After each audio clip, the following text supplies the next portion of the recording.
campanha para a manutenção do nosso grupo. Participe acessando nosso site.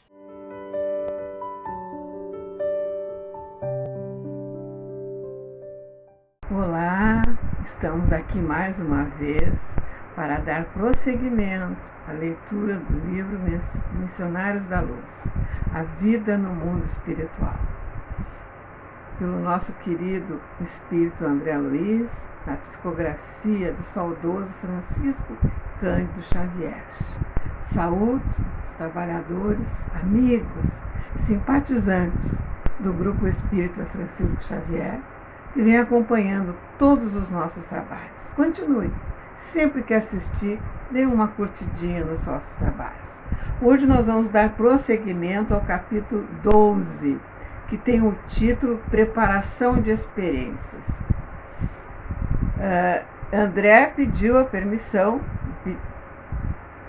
para o Alexandre para poder assistir o trabalho da reencarnação do Segismundo, né? Mas ele, como não tinha nenhum contato com a reencarnação lá na espiritualidade, foi levado a fazer um esclarecimento. Então, para ele é uma experiência, né?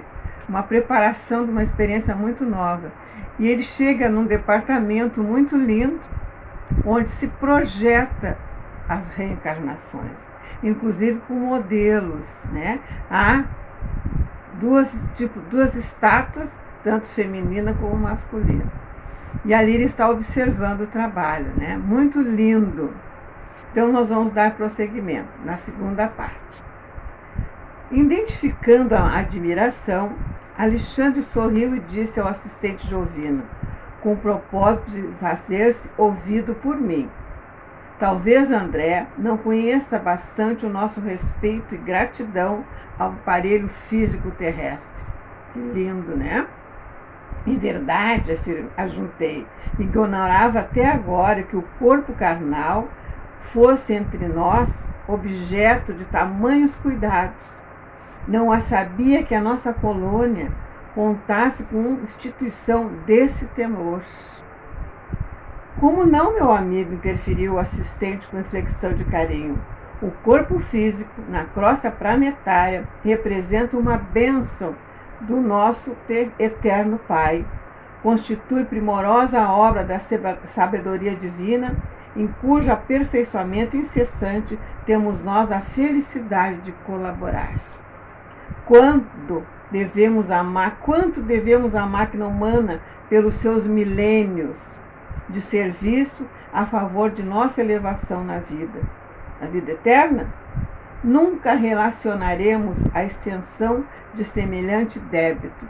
Imagina quantas reencarnações cada um de nós já vivenciou, quantos corpos, né, já foram projetados para nós. E a gente tem que ser grata a esse agora que estamos, né, inseridos, né, nosso instrumento de amor, de aprendizado, de tantas lições nesse momento na Terra, né? Então, o nosso corpo é a casinha do Espírito. E precisamos cuidar, inclusive no Evangelho segundo o Espiritismo, tem o tema, cuidar do corpo, cuidar do Espírito e do corpo, né? Porque como é que nós vamos entregar o nosso corpo? Nós temos que fazer essa reflexão. De que maneira, ao partirmos, né, que ele vai ficar aqui, mas nós vamos dever dar satisfação do que a gente fez com esse instrumento. E aqui está falando bem claro que é semelhante, a extensão de semelhante débito. Cada corpo que nós usamos numa das encarnações, qualquer encarnação, é um débito, está aqui. Como é que a gente cuidou desse corpo, né? Então vamos continuar, que está bem interessante. Fixando os modelos que me provocavam assombro, acentuou: todo o nosso zelo no serviço de reencarnação permanece muito aquém de quanto deveríamos realizar em benefício do aprimoramento da máquina orgânica. E é uma máquina mesmo, né? É uma máquina que está sempre 24 horas funcionando. Qualquer aparelhinho dessa máquina, né? Qualquer órgão que apareça uma deficiência causada por nós mesmos, não é por ninguém, ele já vai refletir, vai vir a dor, né? Já nos avisando, olha, que nem aquele sinal amarelo, preste atenção, né? É isso aí, vamos lá. Embora hesitante, ousei perguntar: todos os núcleos de espiritualidade superior mantêm círculos de trabalho dessa natureza? Foi Alexandre quem respondeu com delicadeza habitual: em todas as colônias de expressão elevada, essas tarefas são desempenhadas com infinito carinho. O auxílio à reencarnação de companheiros nossos traduz o nosso reconhecimento ao aparelho físico que nos tem proporcionado tantos benefícios através dos tempos. Verdade, né? Quanto ensinamento cada encarnação, né? E essa, que é a última nossa, é a melhor de todas. Então, aí que a gente tem que cuidar mais ainda, né? Recordei, porém, que o meu pai terrestre, essa história está, né, no nosso lar, né? Um dia voltará à experiência carnal, procedendo das zonas francamente inferiores, e indaguei: e aqueles que regressam à crosta, partindo das regiões mais baixas, terão o mesmo generoso auxílio?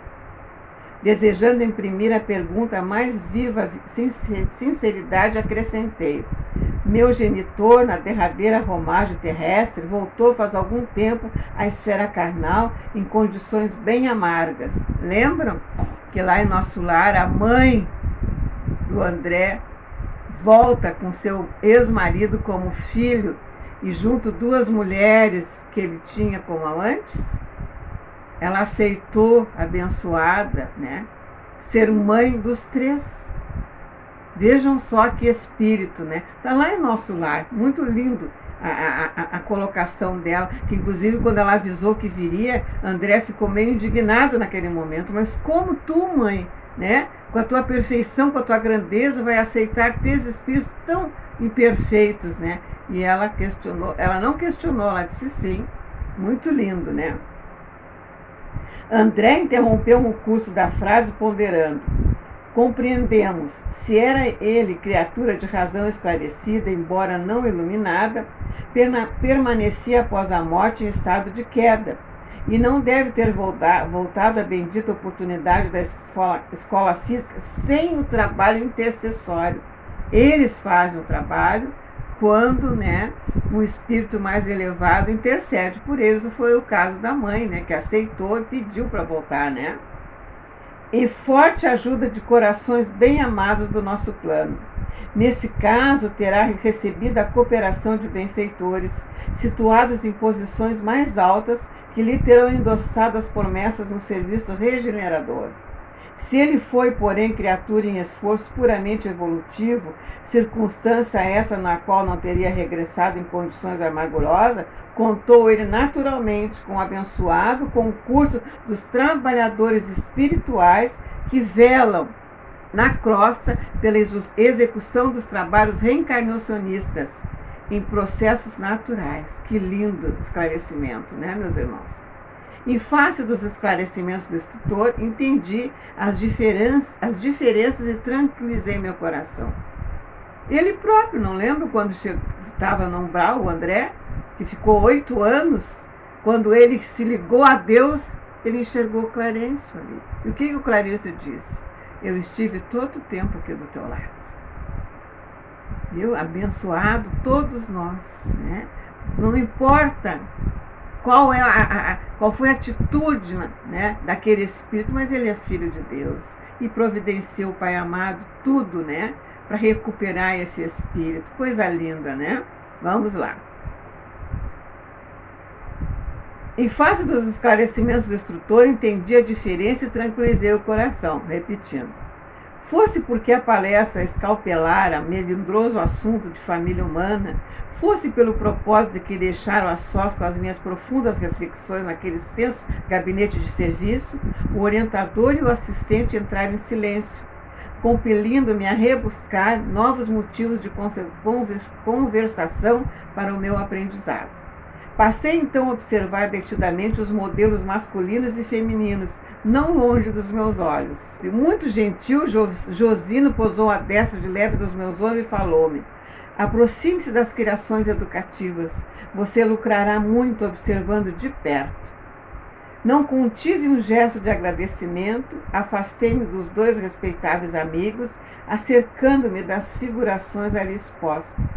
Detive na contemplação do molde masculino, que apresentava absoluta harmonia de linhas, qual arte helênica de sabor antigo. Helênico, né, dos gregos. Imagina ele como médico, né, o que ele não está vislumbrando, que lindo, né? A gente se encanta só em ler que ele está colocando, né? Imagina ele, né? O modelo estruturado em substâncias luminosas constituía, a meu parecer, a mais primorosa obra anatômica até então sob minha análise. Semelhava-se àquela figura humana imóvel a qualquer coisa divinal. Nós somos divinos, meus irmãos, que somos criaturas criadas, né? Seres criados pelo nosso Pai amoroso. Fixei-lhe as minuciosidades com espanto. Nunca vira semelhante perfeição de minudências fisiológicas.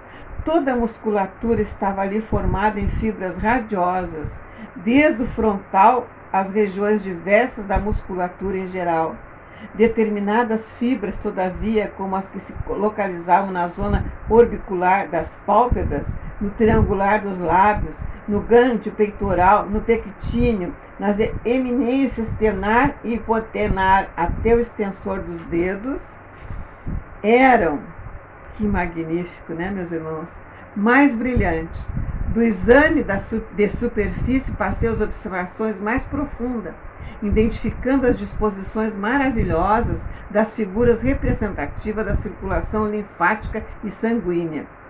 Oh, os órgãos estavam todos ali, vibrando em obediência e dispositivos elétricos para demonstrações educativas.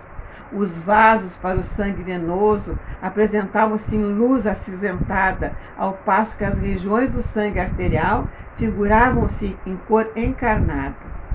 Surpreendido, rendi silencioso preito de admiração, sabedoria divina que nos concede o sublime aparelho físico terrestre para as nossas aquisições eternas.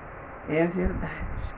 Como precisamos valorizar o nosso corpo físico. É dádiva, como diz aqui, né? É dádiva. Como nós temos que cuidar e respeitá-lo acima de qualquer coisa, né, meus amados? Vamos prosseguir. Impressionava-me a composição perfeita dos vasos distribuídos em tronco celíaco. É o ramo colateral da aorta abdominal. A maneira de pequeninos rios de luz, destacando-se em expressão a luminosidade das cavas superior e inferior, das jugulares externa e interna, das artérias e veias auxiliares, da veia porta, das artérias esplênica e mesentérica superior, da aorta descendente, dos vasos ilíacos e dos gânglios da virilha. Ele observou tudo, que maravilha, ele como conhece a anatomia toda, né? Cobrindo as maravilhas orgânicas estava o sistema nervoso, semelhando-se à capa radiante estruturada em fios tenuíssimos de luz feérica. A região do cérebro parecia uma lâmpada em azul suavíssimo, cuja luminosidade se ligava em sentido direto ao cerebelo, descendo em seguida pela medula espinhal até o plevo sagrado, no qual o foco brilhante adquiria expressão mais intensa para atenuar-se depois no grande ciático. Nervo aquele danadinho que se a gente não cuida como sofre, né? Que dói muito. A postura, como precisamos cuidar da postura, né? Transferi minhas observações para a forma feminina, igualmente radiosa, concentrando meu potencial analítico sobre o sistema endócrino, disposto à maneira de constelação entre as peças orgânicas, desde a epífise situada entre os hemisférios cerebrais até os núcleos procriadores. As glândulas pareciam formar belo sistema luminoso, semelhante a pequenos astros de vida. Que lindo! congregados em sentido vertical, qual antena rútil atraindo a luz procedente do mais alto. Cada qual apresentava sua forma específica, suas expressões vibratórias, suas características particulares, diversificando igualmente a cor de cada uma, embora recebesse todas a seu modo a coloração da epífice, semelhante a pequenino sol azulado, mantendo em seu campo de atração magnética todas as demais, desde a hipófise. Vamos ver aqui. A hipófise é pequena glândula endócrina situada na base do cérebro, responsável pela regulação da atividade de outras glândulas e de várias funções do organismo, também chamada glândula pituitária. A região dos ovários, como nosso astro de vida, garantindo a coesão e o movimento de sua grande família de planetas e asteroides. Que linda colocação dele, né? Minha estupefação não tinha limites. É forçoso confessar, porém, que minha surpresa se estendia muito mais, ao fixar os eflúvios brilhantes que emanavam dos centros genitais, semelhando-se em conjunto a minúsculo santuário cheio de luz. Como eu dirigisse ao meu instrutor um olhar de indagação, seus esclarecimentos não se fizeram esperar. Na crosta, disse-me Alexandre, sorrindo após reaproximar-se de mim, em sentido geral, ainda existe muita ignorância acerca da missão divina do sexo. Para nós, porém, que desejamos valorizar as experiências, a paternidade e a maternidade terrestre, são sagrados. A faculdade criadora é também divindade do homem. O útero maternal significa para nós outros a porta bendita da redenção. Olha que linda expressão. Sim, é através dela que nós vamos reencarnar, né? Que coisa bem abençoada. Para grande número de pessoas na esfera do globo, a visão celestial é símbolo de repouso e alegria sem fim, enquanto para muitos de nós a visão terrestre significa trabalho edificante e salutar. Que a gente acha assim que a vida na Terra é tanto sacrifício. Não. Nós estamos nos redimindo. E às vezes as expiações são profundas, que nós aceitamos. Está aqui o exemplo falando nesse livro maravilhoso, né? Nós aceitamos, é combinado, nada é por acaso. Muito lindo, né? Não alcançaremos, porém, a terra prometida do serviço redentor sem o concurso das forças criadoras associadas do homem e da mulher.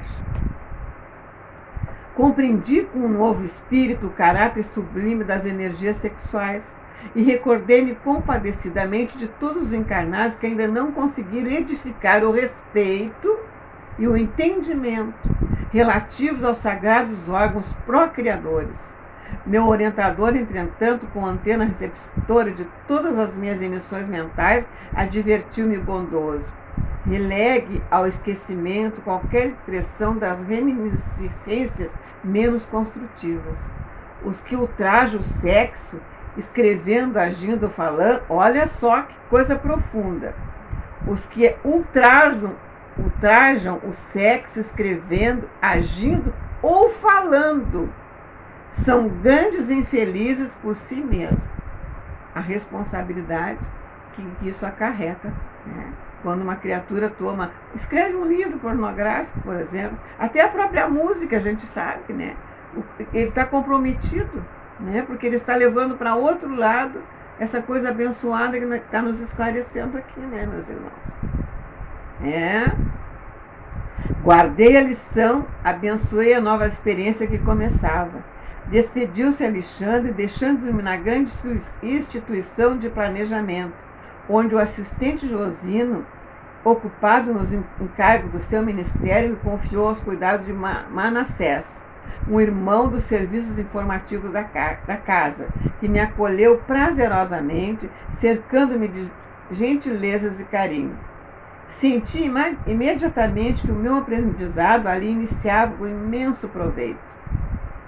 Manassés era um livro volante. Seus pareceres e informes traduziam valiosos ensinamentos.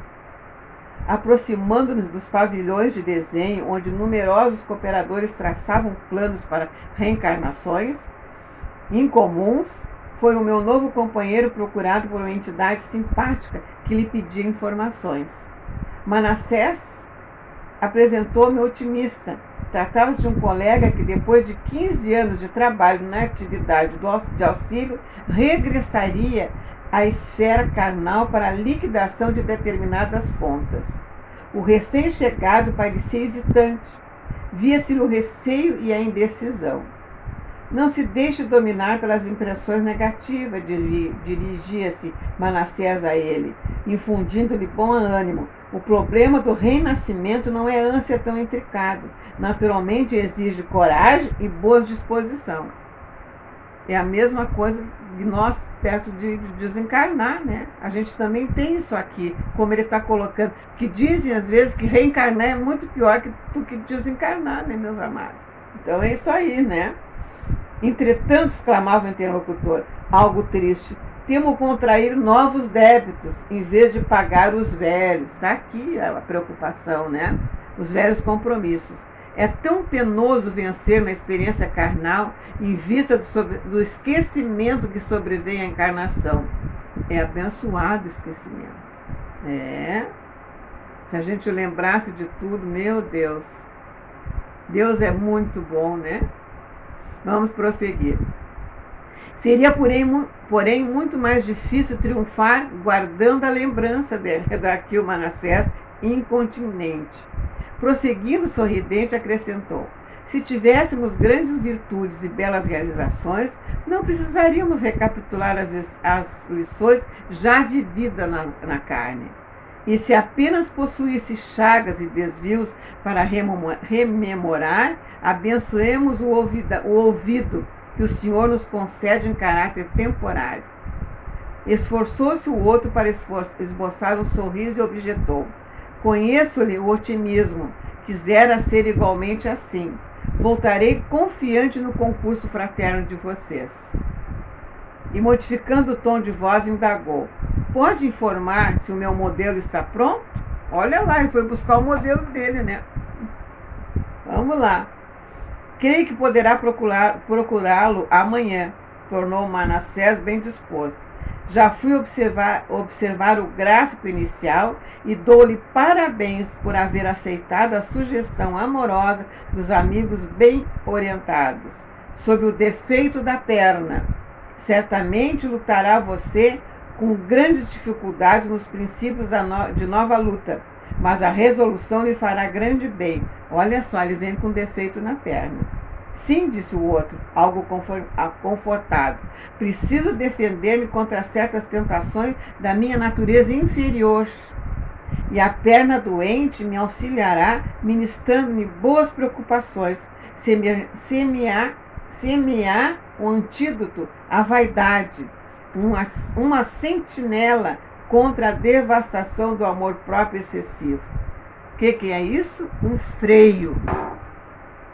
E às vezes nós viemos, né, com certas, até uma gordurinha a mais é um freio para nós, ou uma magreza muito grande é um freio para nós. Muitas coisas que a gente vem trazendo são freios. Está aqui o exemplo.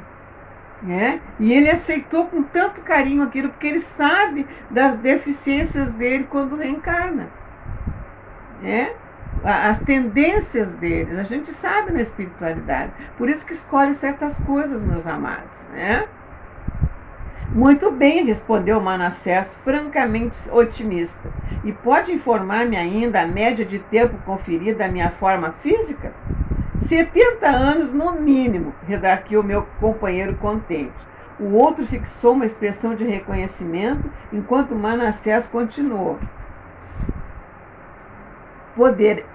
pondere a graça recebida, Silvério, e depois de tomar-lhe a posse no plano físico, não volte aqui antes dos 70.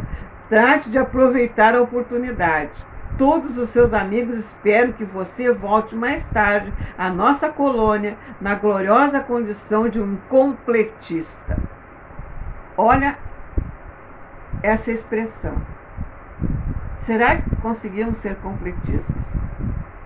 De completar exatamente aquilo que nós viemos, nos propomos a fazer, 80, 90, até 100 anos? Isso aí é um compromisso nosso, está aqui, meus amados. E a espiritualidade, né, vibra por nós, está aqui.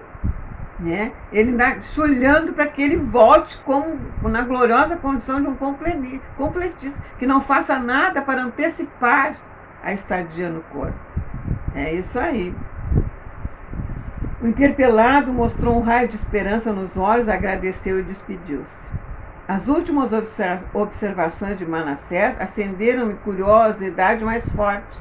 Não contive a indagação que me vagueava no pensamento e perguntei sem rebuços: meu amigo, o que significa a palavra completista?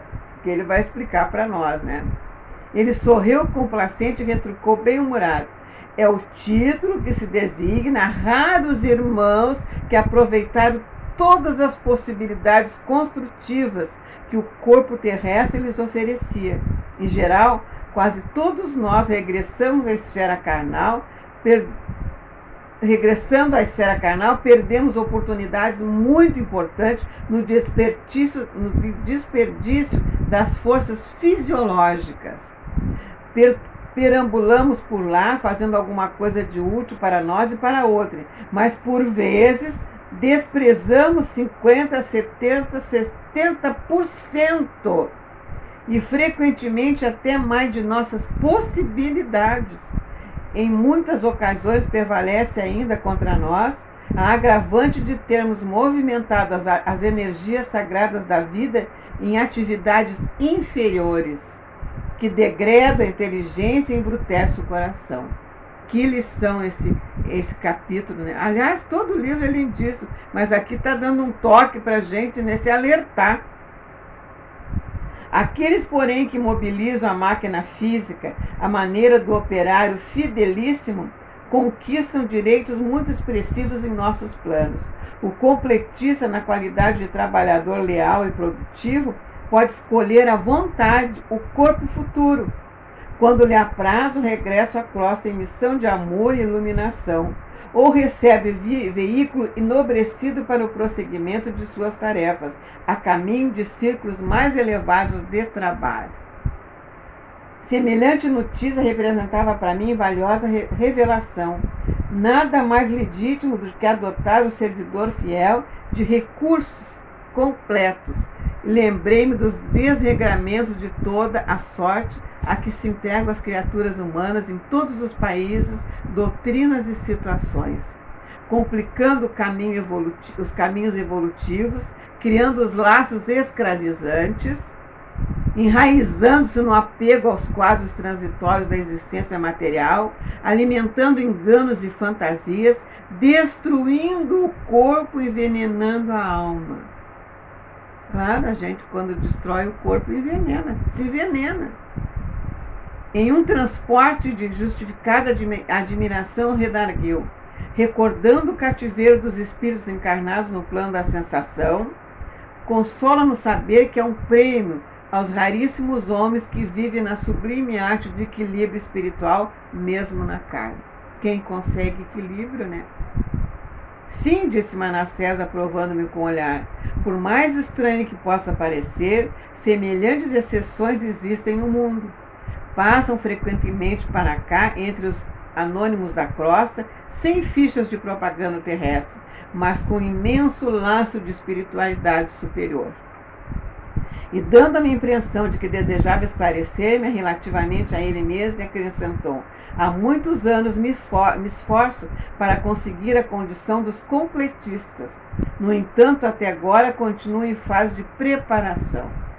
Compreendi que Manassés, tanto quanto eu, trazia regular bagagem de recordações menos felizes, com respeito ao uso que fizera do corpo terreno, nas experiências passadas, e procurei modificar a orientação da palestra. Sabe-se algum completista que tenha regressado à crosta? Interroguei. Sim, naturalmente, continuei curioso. Terá escolhido um organismo imprescindível? Meu novo companheiro mostrou significativa expressão fisionômica e acento ou. O acento ou fica para próximo. Olha só que coisa bem linda, né? Coisa bem linda. Para ser um completista precisa luta, né, meus amados? Precisa muito esforço, muita renúncia, muito desprendimento carnal, vamos dizer assim, né? Desprendimento de tudo, né? E é isso aí, que lição linda. Então, meus amados, agradeço mais uma vez. Continue acessando o nosso canal, assistindo todos os nossos programas, né? Reflexões pela manhã, as palestras à noite, final de semana, uns programas lindos. Que Deus, com a sua infinita misericórdia, continue nos abençoando, nos amparando, e nós conscientes da nossa caminhada terrena. Que assim seja. Até a próxima, meus amados. Campanha para a manutenção do nosso grupo. Participe acessando nosso site